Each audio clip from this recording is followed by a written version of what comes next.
and welcome back to Story Stash. I'm your host Duncan, and these are some of my stories I've written.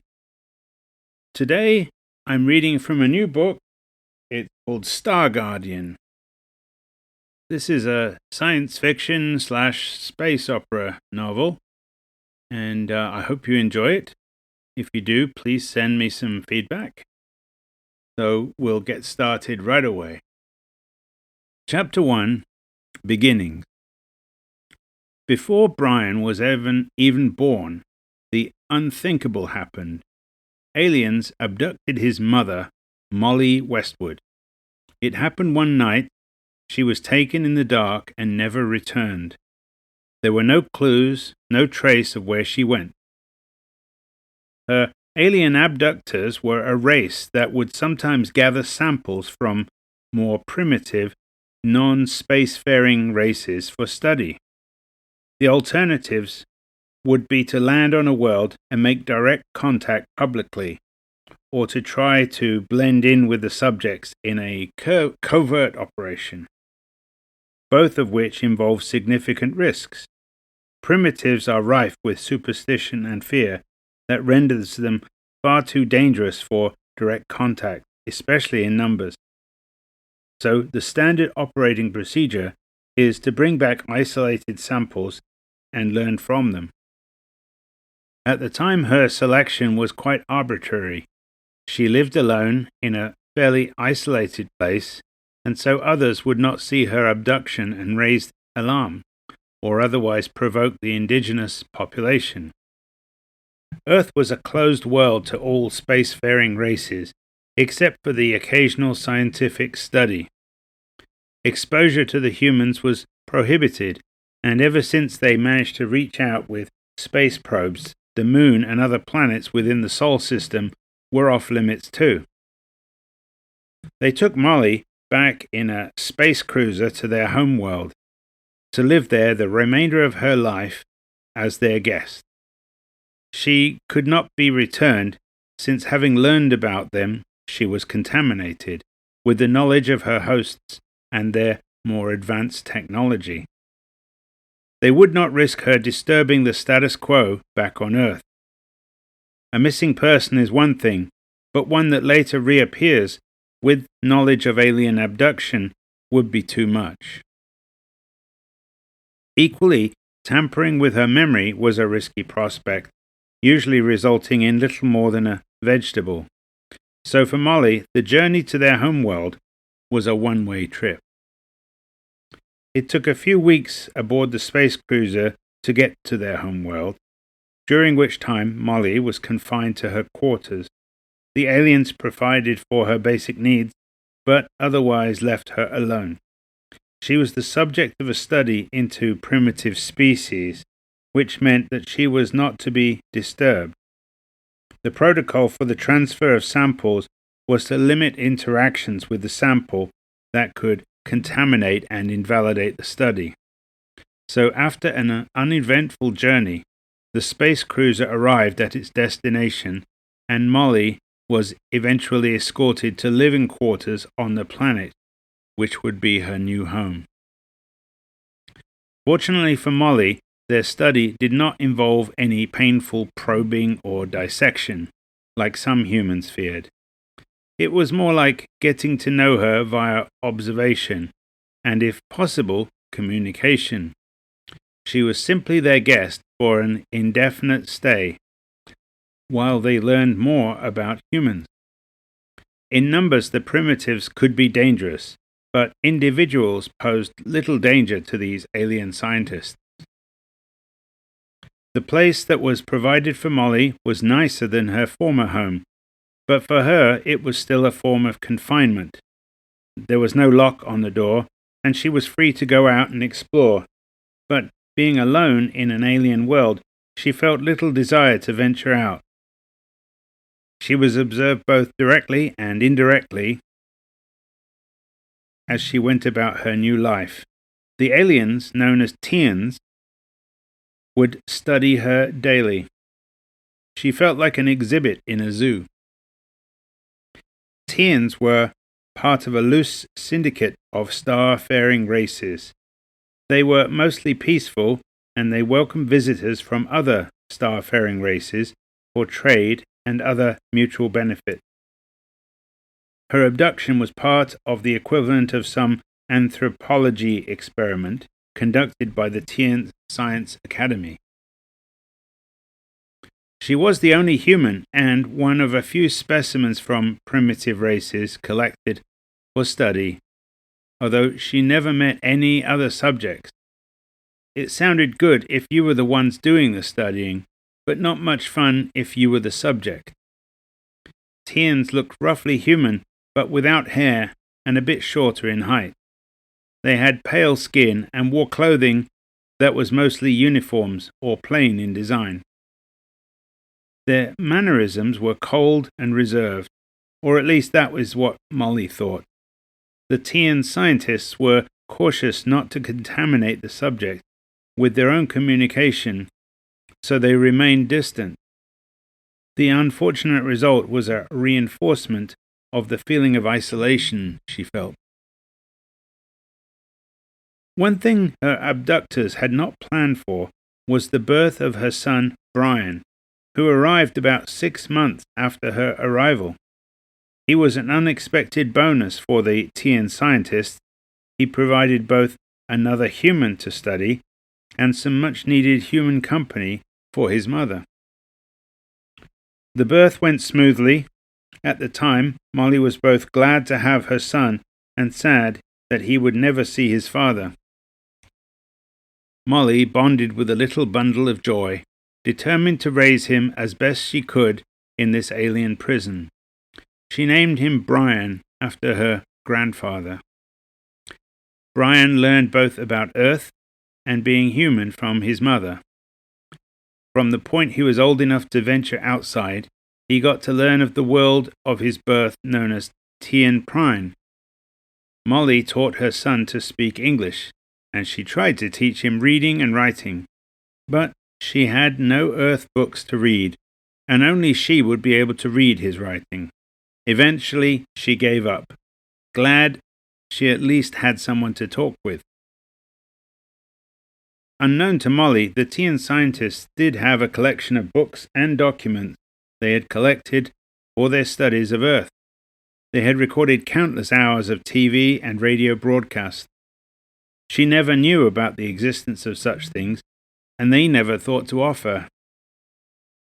The Tians provided for Molly and Brian's needs, but with things of Tian origin, things like furniture, utensils, clothing, and toys. To Brian, it was all quite normal, as he grew up with a human mother and surrounded by alien items. A good thing of note, Brian's birth on Tian Prime earned him a full Tian citizenship, complete with an identification chip which was encoded and embedded in his arm. He was perhaps the first ever citizen who was not of the Tian race. At least, he never met another like him. The Tians explained to Molly that it was in their laws and constitution that granted his citizenship. He would grow to become a member of their society with all rights and privileges. In comparison, Molly was a subject of their study, and her status equated to that of a guest. She would never have or gain the right of citizenship, but she would live out her life as a guest, free of responsibility.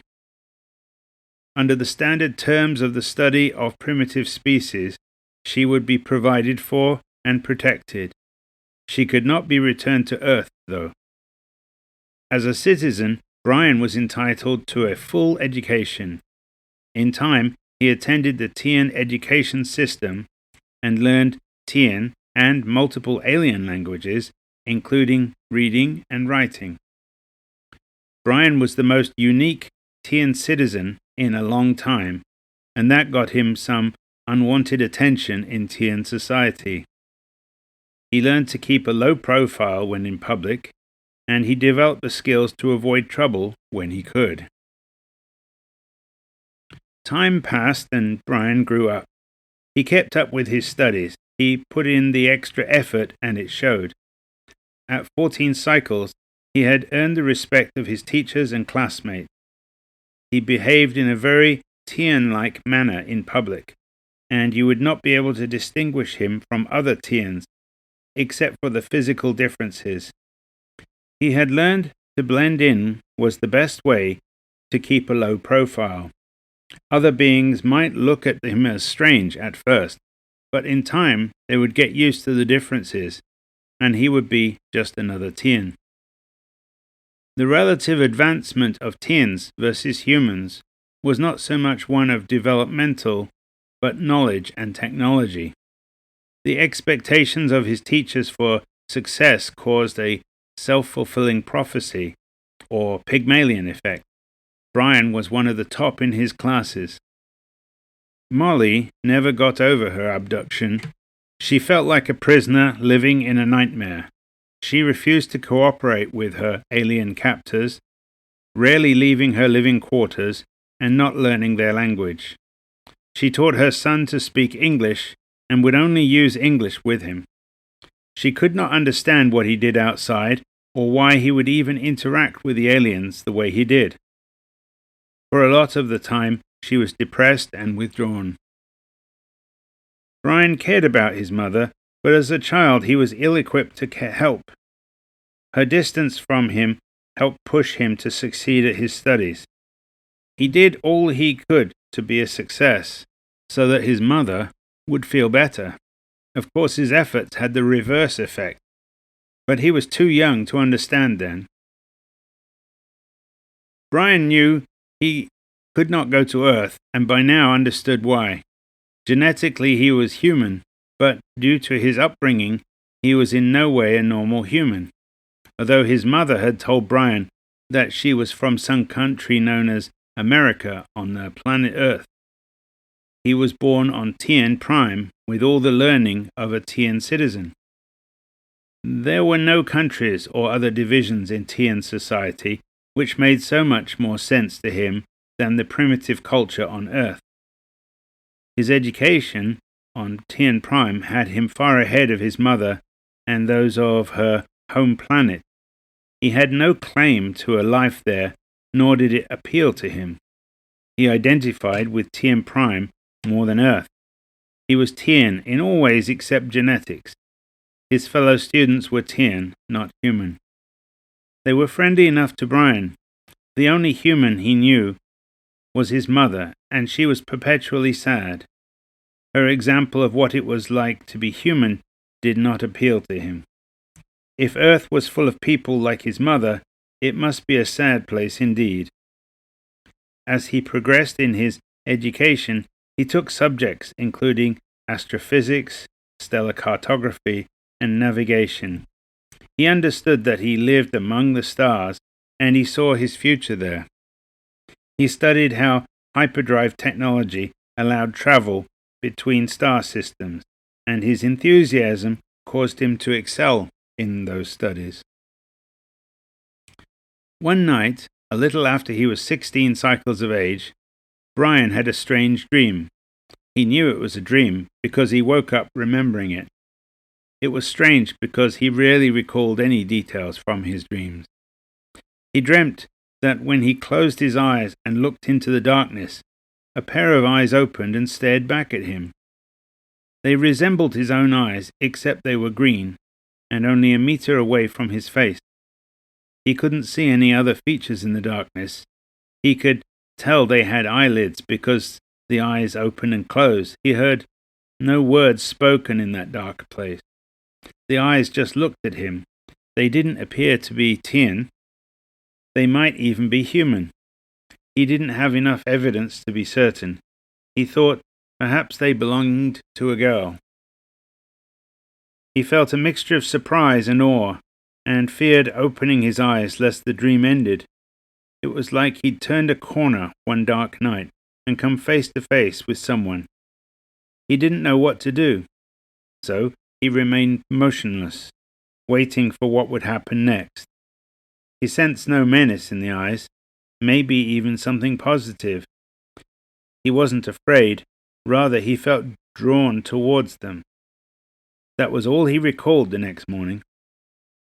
He didn't understand what the dream meant, but it had to be something important. He tried to sketch what he had seen, but he wasn't that good at drawing, so eventually he gave up trying. Well, that's the end of Chapter 1 of Star Guardian. And next episode we'll have Chapter 2, and it's titled Leaving Home. Brian's mother dies, he moves to an orphanage, and he later learns to be a pilot. So join me for that in the next episode. Until then, goodbye.